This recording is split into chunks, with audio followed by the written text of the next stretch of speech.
Market లో invest చేసి మీ డబ్బులు డబుల్ చేసుకోవాలనుకుంటున్నారా? విజయవాడలో జరిగే సుందరరామిరెడ్డి గారి లైవ్ సెమినార్ కి అటెండ్ అవ్వండి. నమస్తే, welcome back to Suman TV. నేను మీ సంజయ్. ఈరోజు మనతో పాటు ఉన్నారు law of attraction coach and celebrity coach infinity universe Suresh గారు. సార్తో మాట్లాడి కొన్ని విషయాలు తెలుసుకుంటాం. నమస్తే సార్. నమస్తే సంజయ్. సార్, మనకి ఎలాంటి కోరిక ఉన్నా విశ్వాన్ని అడగండి అంటుంటారు. కానీ అసలు విశ్వానికి మన కోరికని చెప్పే అసలైన విధానం ఏంటంటారు? అసలు ఎలాంటి పద్ధతిలో కోరుకోవాలంటారు మన కోరికల్ని? విశ్వాన్ని ఏ కోరిక అయినా మనం ఎలా అడగొచ్చు? ఏ విధంగా? చాలా మందికి చాలా రకాల కోరికలు ఉంటాయి. కోరిక ఏదైనా కానీ ఎలా అడగాలి? అది డబ్బు గురించా, జాబ్ గురించా, వాట్ ఎవర్ ఇట్ ఈస్, ఏదో ఒక కోరిక తీసుకుందాం. ఫర్ ఎగ్జాంపుల్, ఎక్కువ మంది జాబ్ కోసం ఇబ్బంది పడుతుంటారు. జాబ్ కోసం ఎలా కోరుకోవాలి విశ్వాన్ని? చాలా మంది అడుగుతుంటారు, ఎదురు చూస్తూ ఉంటారు. చాలా మందికి ఎలా అడగాలో తెలియదు. సో నాకు జాబు లేదు ఎప్పుడు వస్తుందో ట్రై చేస్తుంటే రావట్లేదని మాట్లాడుతుంటారు. చూడండి, మీరు మామూలుగా జాబు లేదు అంటే మనకేమని అర్థమవుతుంది? లేని స్థితే కదా.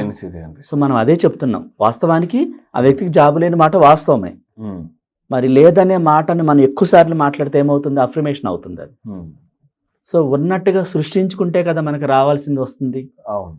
సో జాబు లేదు అనే భావనని తీసేయాలి ఫస్ట్. మనమే ఎంటీ అయిపోతుంటాం అక్కడ. ఫిల్ చేయాలి.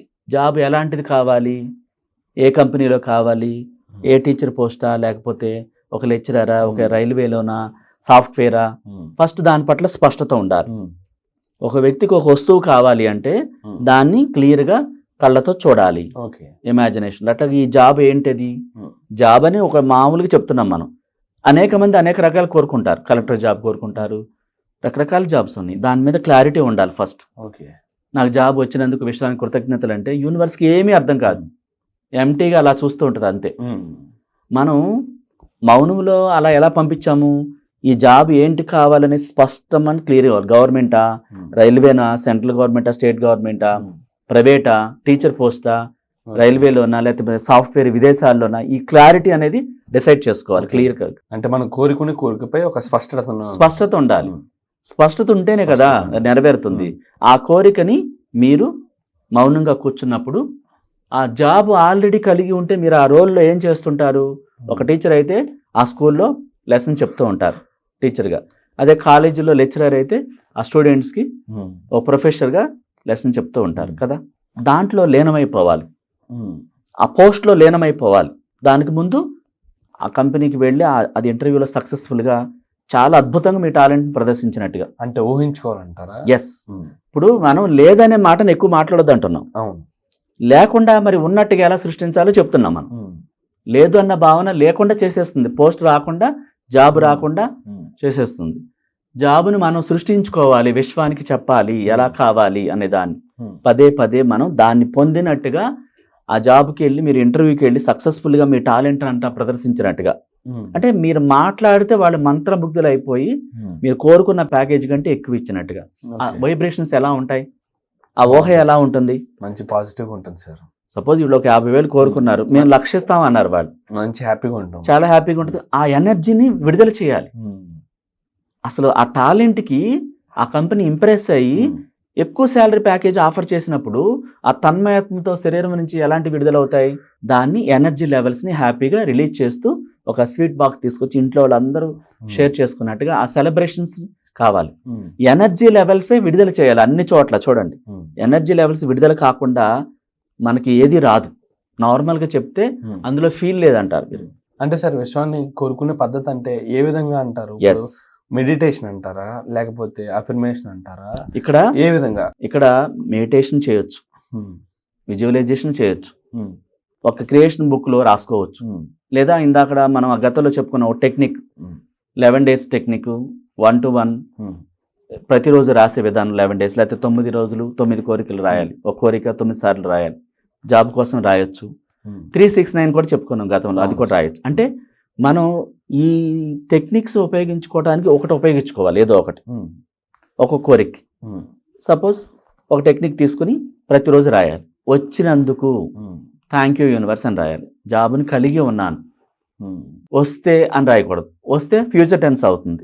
కలిగి ఉన్నాను అన్నది ఏమవుతుంది? Present you have already. ఇక ఇచ్చేయాలి యూనివర్స్కి. ఇంకేమనిపిస్తుంది? ఓకే, తను కలిగి ఉన్నాడు అన్నాడు కాబట్టి ఈ ప్రపంచాన్ని చైతన్యపరిచి తనకి ఇచ్చేయాలి జాబ్. వచ్చేలా చేస్తుంది. అంటే కోరిక మనం కోరుకోకుండా స్పష్టంగా జాబ్ రాదు. మన కోరికల విషయంలోకి ఎలా పంపించాలి? ఆ కోరిక పట్ల క్రిస్టల్గా క్లారిటీ ఉండాలి. అంటే మీకు ఒక జరిగిన సంగతి చెప్తాను. ఒక ప్రొఫెసరు ఉన్నారు, యూనివర్సిటీ ప్రొఫెసరు. ఆయన అనుకోకుండా చనిపోయారు కరోనా టైంలో. ఇంకా ఆ యూనివర్సిటీ నుంచి ఆ ఎరియర్స్ రావని చెప్పేశారు అందరూ తనకి, వాళ్ళ వైఫ్కి. తను కూడా అవునా రావా అని చెప్పేసి తను వదిలేసుకున్నారు అసలు. అంటే వాళ్ళ హస్బెండ్ సంబంధించి ఎరియర్స్ వచ్చాయి ఉంటాయి. అయితే వాళ్ళకి ఆ యూనివర్సిటీకి అవి రావు, ఇంకా ఫైల్ కూడా వెళ్ళలేదు, ఇంకా అనవసరం అని చెప్పేసి మేమే ఇంకా దాని హోప్స్ వదిలేసుకున్నామని చెప్పారు వేరే వాళ్ళు. తన హస్బెండ్కి రావాలి ఇతనికి. సో తిను నేమ్ కూడా యాడ్ చేయలేదు, అకౌంట్ యాడ్ చేయలేదు, ఏమీ చేయలేదు, అవి ఇక రావని చెప్తున్నారు అని మన క్లాస్ జాయిన్ అయ్యారు. జాయిన్ అయినప్పుడు మనం చెప్పినప్పుడు తను అది ఇట్లాగే టెక్నిక్ ఉపయోగించి ప్రతిరోజు రాసుకుని మనం ఏం చెప్పామో దాన్నే ఊహించుకున్నారు. విత్ ఇన్ డేస్లో తన అకౌంట్లోకి అమౌంట్ పడింది అనమాట. వాళ్ళంతా ఆశ్చర్యపోయారు. నువ్వేం డేస్ మేబీ 10 days కూడా అవ్వట్లేదు. అంటే అసలు ఆ ఫైలే కదలరు, ప్రభుత్వం మారింది, అది ఎవరు అసలు ఈ యూనివర్సిటీకి అది వచ్చేది లేదని చెప్పేశారు అందరూ, ఆ యూనివర్సిటీ వాళ్ళు కూడా, అకౌంటెంట్లు కూడా. కానీ తనకు వచ్చాయి. తను నమ్మి చేసిన తర్వాత అంటే ఆ విషయంలోకి విడుదల చేసింది. తన కెరియర్స్ వచ్చినట్టుగా, అకౌంట్లో క్రెడిట్ అయినట్టుగా, SMS వచ్చినట్టుగా, చూసుకున్నట్టుగా యాజ్ ఇట్ ఈస్గా జరిగింది అనమాట. ఇక్కడ హైదరాబాద్లో ఉంటారు ఆమె. వాళ్ళ హస్బెండ్ సంబంధించినటువంటి అనమాట రావని చెప్పినవి వచ్చినాయి. అంటే మనం కోరిక ఎంత శ్రద్ధగా పెట్టాలో మీకు ఉదాహరణ చెప్పాను. కోరికపై ఎంత బలమైన నమ్మకాన్ని పంపించాలి విషయంలోకి. మనం పంపించకుండా రాదు. సో మన కోరిక విషయంలోకి వెళ్ళి నెరవేరాలంటే ఒక 4 పద్ధతులు పాటించాలి. ఫస్ట్ది ఏంటి? మన కోరిక పట్ల క్లారిటీ ఉండాలి. ఏంటి అనేది క్లియర్గా ఉండాలి. ఆ తర్వాత ఆ విశ్వాన్ని ఈ కోరిక నెరవేరుస్తుంది, నాకు ఖచ్చితంగా తీరుస్తుందని నమ్మాలి. తర్వాత ఆ కోరికని చాలా ఇంట్రెస్ట్గా, ఇష్టంగా విషయంలోకి పంపించాలి. రాయటం కానీ ఇష్టంగా రాయాలి. రాసిన తర్వాత దాన్ని గ్రాటిట్యూడ్తో విషయంలోకి పంపించాలి. అంటే పూర్తిగా నమ్మాలి, పూర్తిగా విశ్వసించి కృతజ్ఞతలు చెప్పాలి. ఆల్రెడీ వచ్చేసినట్టుగా, పొందినట్టుగా, పొందేసిన భావాన్ని వ్యక్తం చేయాలి. లాస్ట్లో ఆ చిరునవ్వుతో, కృతజ్ఞత భావంతో ఉండాలి. ఈ 4 టెక్నిక్స్ పాటిస్తే ఆ కోరికకి ఈజీగా విషయంలోకి వెళుతుంది. పొందిన అనుభూతులు, ఆ చిరునవ్వు, ఆ ఆప్యాయత బయటికి రిలీజ్ చేయాలి. మనం రిలీజ్ చేసినప్పుడు ఈ భావాలన్నీ కూడా తొందరగా కోరిక నెరవేరడానికి షార్ట్ కట్ అనమాట. Thank you sir. Thank you. Most welcome sir.